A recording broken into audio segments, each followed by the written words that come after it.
Hello, all my lovely people out there. How are you doing? I am Kate Hill and I am here to give you the best unbiased and honest commentary about our property markets, along with fantastic hints and tips. Bit of a strategy session for you today. I'm going to talk to you about why area selection is not enough to secure a strategic property investment purchase. So stay tuned.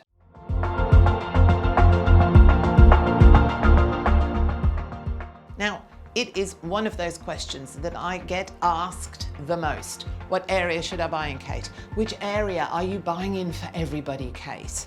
But it doesn't actually work like that when you're investing in property. There's a lot more to consider.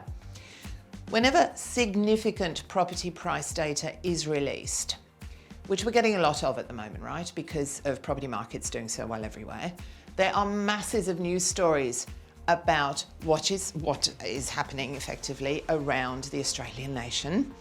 And often data will show median price increases at suburb level, which will motivate some buyers into buying in those locations because they believe that they are a safe bet and set for even more price growth in the months and years ahead. So lately, FOMO, that fear of missing out, is unfortunately driving some buyers to overpay for properties because of fear and little else. With markets firming in many parts of Australia at the same time, at present, some buyers might purchase a property in any old location, expecting superior price growth to automatically occur.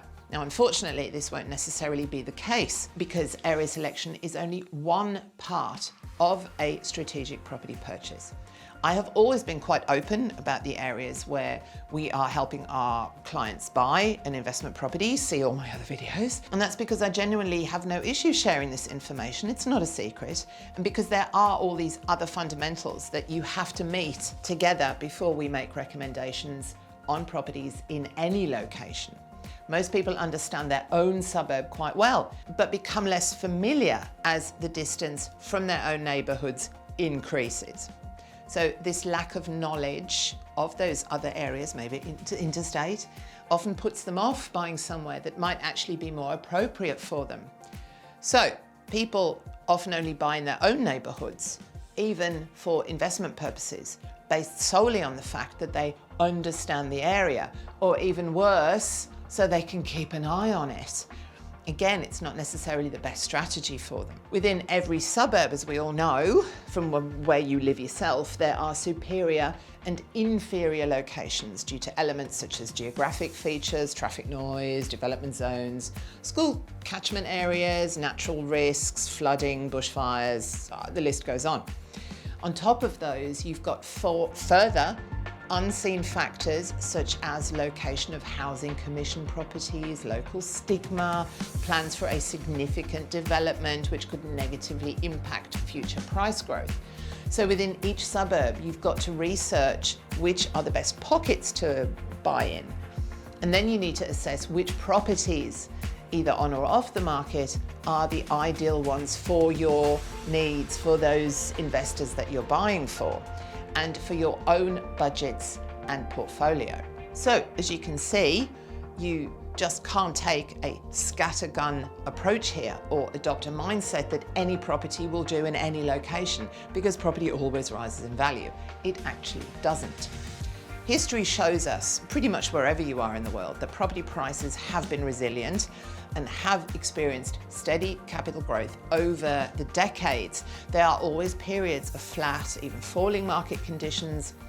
And this means that some buyers who buy at the peak of a market or purchase a property in an inferior location may have to wait a long time to see any substantial capital growth.